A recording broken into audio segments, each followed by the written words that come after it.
Hello everyone! Creating your character in a role-playing game can be a defining moment for who we will be throughout the story. Final Fantasy XIV has a variety of races with deep lore and rich culture for us to choose from. In this video we will be taking a closer look at the Elezen.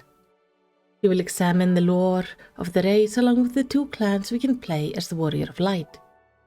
This is the second video in a series focusing on the racial lore of Final Fantasy XIV. The goal is to better know our character culture and perhaps help us define our character's backstory.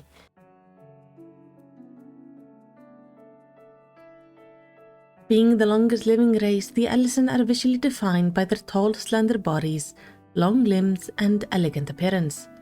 According to their own history, they were the original race to inhabit Eorzea, a thing that is a matter of pride for this race, but also the hint of a long history of battle with the Hyur. As you might remember, in our video on the Hyur, we talked about how when the Hyur first came to Eorzea, they ended up waging war against the native people living there before them. Those people were the Elezen. Before the Hyur arrived, the Elezen lived a pastoral life on the vast plains of Eorzea, tending to their cattle and protecting them with bows and arrows, forming what would be the beginning of the art of archery. Only for the Elezen to be displaced as the land was overtaken by the Hyur, who migrated to Eorzea in great numbers. For a long time, the two races waged wars on one another, but eventually they did find some sort of a mutual understanding, forming a harmonious existence, and over the past thousands of years, the Elezen and Hyur have shared the lands of Eorzea with great success. The Elezen work well with other races and excel in organization and cooperative effort required to both found and govern new nations. Their contributions have led to the founding of both the city-state of Isgard and Gridania, which both stand strong to this day. Being historians by heart, the Elezen can at times be a little bit too preoccupied with history, tradition, and focused on past glories. This, along with tendency for pretentious speech, can occasionally alienate them from other races. But their love for history and knowledge can be a great boon for many groups who can look past their slight eccentricity. The Elezen have their own language that is far from dead, but an outsider from the race is unlikely to often hear it, as the Elezen choose to speak the common tongue to facilitate communication with their allies. Still, parts of the language can be heard most prominently in the pronunciation of their names and their naming conventions, with male names generally being quite long, ending in schwa, mon, or shan, while the female names are shorter, ending generally in ne, inni, et, el, and jia. When naming a character, I recommend taking inspiration from France, especially when it comes to phonetics of the names. The Elezen Warrior of Light can hail from one of two clans, either the Wildwood Elezen or the Dusklight Elezen. The two tribes once shared surnames, but over the course of history and bad blood between the tribes, the surnames seem to have been split up between them. Sadly, I could not find any firm rules about which surnames are which, so I can recommend exploring French surnames as inspiration. So, it's time to look at the clans. Let's start with the Wildwood Elezen.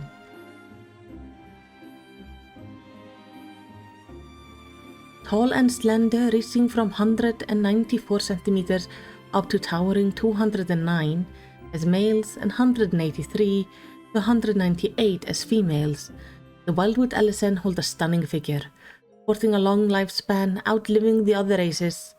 Their physical maturity is also rather delayed, but generally Elezen will reach their physical maturity around the early 20s. Holding a keen sense of hearing attributed to the large ears and affinity for magic, the Elezen can stout a history of great hunters and mages. This clan of Elezen have in history lived in the forests of the Black Shroud and the large plains of Coerthas. Keep in mind that the modern Coerthas we see now is not a good representation of this area over the past thousands of years, or even how it looked just 10 years ago. Now a snow-covered region, it used to be a mountainous region with a large open plains before the calamities 5 years before the start of A Realm Reborn. But after this disastrous event, many areas of Eorzea changed, and Coerthas went from these green fields to a modern snowy home of Isgard. The Wildwood Elezen ancestor used to live on the plains of Eorzea before the Hyur came. Becoming displaced, they ended up migrating to find new homes. Part of them headed up to Coerthas, forming the city-state of Isgard, while the other travelled to the Black Shroud where they formed the nation of Gelmora. With the elementals of the Twelvewood, which is another name for the Black Shroud, not wanting mankind there, Gelmora was built as a subterranean city, and some of the dungeons and ruins can still be seen to this day, and even explored. When eventually a higher conjurer found a way to communicate with the elementals, a peace was made with them, allowing the people of Gelmora to move above ground within the forest. The Wildwood Elezen did so, leaving their former home, and instead founded the city-state of Gridania, along with the higher. The Elezen ancestors were the original makers of the art of archery during the time as nomads. Today that art form has evolved and is now taught in Gridania to those who wish to master the bow. The Elezen being quite artistic, their bows led to making instrument, and from there dances, rhymes and even fashion. Becoming the pioneers in the field of art and fashion with their unique tanning techniques and natural talent for dance. As a Wildwood Elezen, you were most likely born in Gridania. The start of our story, the city-state of Isgard is closed off to all outsider, including the Warrior of Light, making it very unlikely that you would hail from there.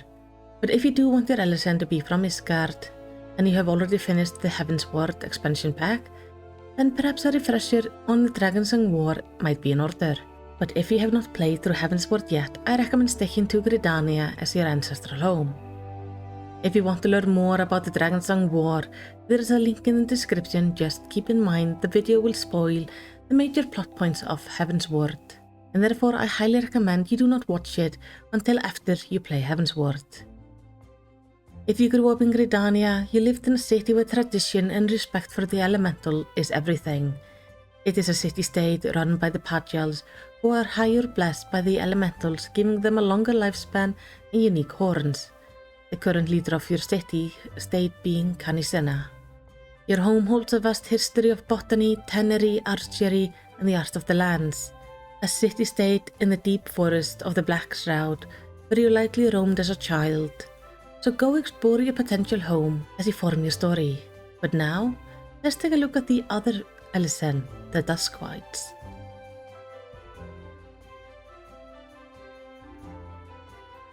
Having the same height and build as the Wildwood cousins, the Dusklight Elezen are distinguished by the color of the skin, which has taken on a darker hue after their life in the underground. They have also a more evolved sense of hearing, being able to detect the source of a sound with incredible accuracy, even if there is echo. Like the Wildwood, the Dusklight once lived in the city-state of Gelmora. Their history remained pretty much the same up to that point. But when the higher conjurer made peace with the elementals, the Dusklight chose to stay in their subterranean home. What with 3/4 of the population of Gelmora leaving over a very short time, the Dusklight struggled to keep their home running. The farms which grew the Muntai beans, which was the staple food of the people of Gelmora, could not be manned properly, causing a shortage of food, and while the Dusklight struggled for a long time to stay in their home and maintain it, in the end they were forced to leave just to survive. Some Dusklight blamed the fall of their home on the Wildwood and the higher, and especially those living within Gridania.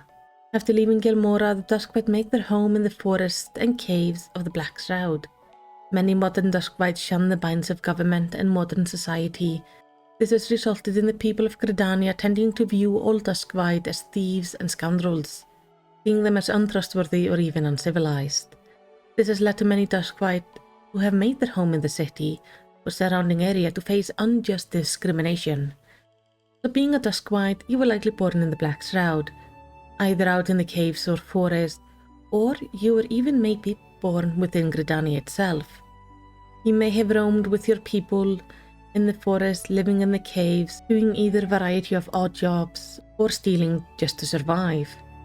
Or if living within the city, you may have lived completely normal life, being an upstanding citizen, and yet you are likely to have faced discrimination by the hands of your fellow Gridanians, simply for being a Dusklight. Whichever clan you end up choosing or whatever backstory you make, you can be proud of your history as an Elezen. Being the first race of Eorzea, holding a long lifespan, artistic talent and good head for organization and government, the Elezen Warrior of Light is a strong ally and a formidable foe. Thank you so much for watching this video. I have really enjoyed going through the stories of the races and trying to understand them better. Even if you don't plan to play another race, I still recommend exploring what defines them, as it often will give you more insight into the variety of quests and interactions you will see within the game. If you like this video, I please ask you to subscribe, give it a thumbs up, and even comment, and maybe even share it with your friends if you like, to help this video get a bit more exposure.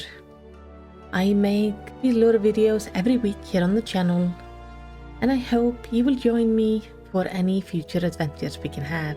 But for now, I hope you have a lovely day.